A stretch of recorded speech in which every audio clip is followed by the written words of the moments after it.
Horn वाजवायचा, horn वाजवायला कटाळा नाही करायचा, कारण ते काही 2 चाकावाले भेट नाहीत, घुसत येतात डायरेक्ट. कळलं?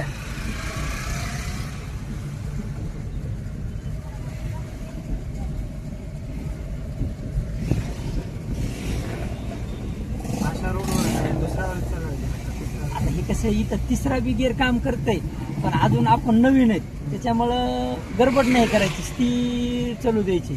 तिसरा दुसरा करू शकतो. ते कसं आहे, आपण डावा उजवा अजून आरसा बघत नाहीत, लवकर बघायची सवय लावून घ्यावा लागेल हळूहळू. आणि दमनी असल्यावर मग थोडं लेट बी झालं बघण्यात तर काही वाटत नाही.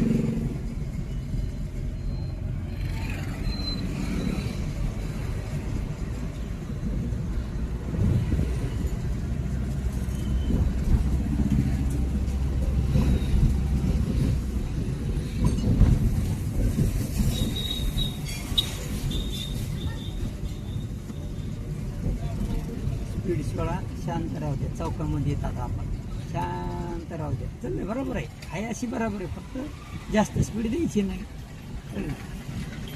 थोडं डावीकडे सरकायचे. आरसा बघितला का?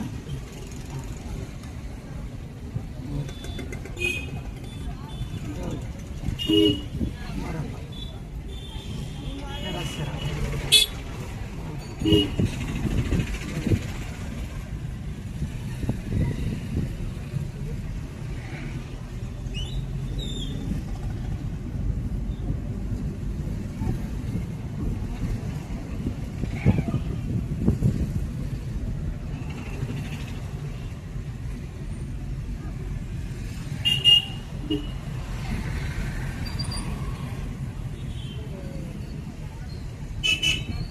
बरोबर आहे.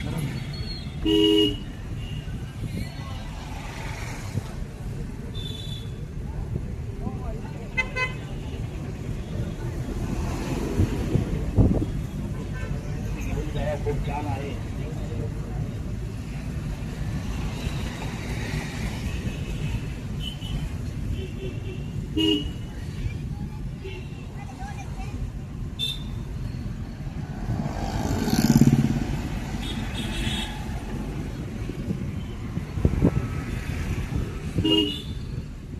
क्लचचा वापर, पाय ब्रेक, क्लच कमी होऊ दे, ब्रेक सोडा, क्लचवर दाब ठेवा, क्लचवर दाब ठेवा.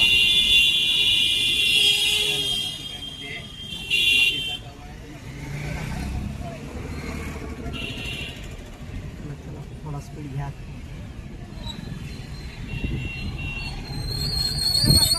क्लच धरायला गडबड करीत जात जा, जरा लवकर धरी जात जा. ते म्हणजे पाहिजे त्या पॉईंटला राहत नाही बरं का. आता समजा हे बघा, ती स्कूल बसन ते तिथे किती जाम आहे, तर अशा जाग्यावर क्लचला पुरेपूर वीकमध्ये पाहिजे. पूर्ण नाही दबू द्या, पण गाडी स्थिर एकदम स्लो मोशनमध्ये चालायला पाहिजे. आपण स्लो मोशनमध्ये होऊ द्या ना तिला. चल द्या.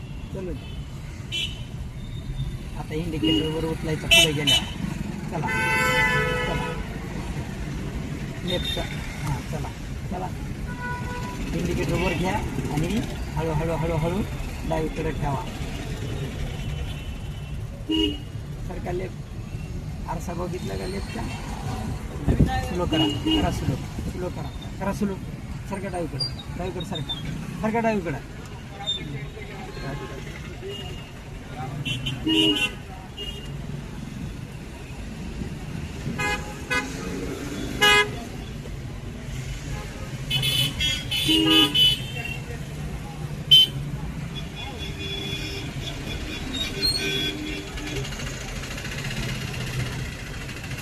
चला हळू क्लच रिलीज करा.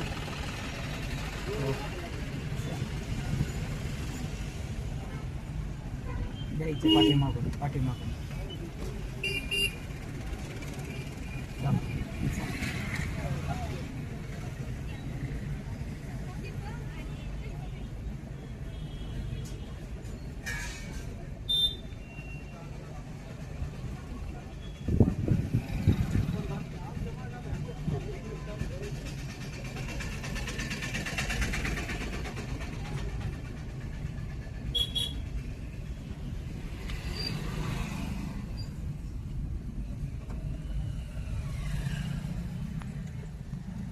मला वाटलं 20च्या खाली आहे का ब्रेकची नाही, ब्रेक परशे ठेवावंच लागणार. गाडी किती स्लो चालवायची हे क्लच आणि ब्रेकच्या साह्यानेच होत असते. नुसत्या ब्रेकचं नाही, नुसत्या क्लच नाही. नुसता ब्रेक धरला तर थांबून जाईल, नुसता क्लच धरला तर उतार असला तर पळत राहील.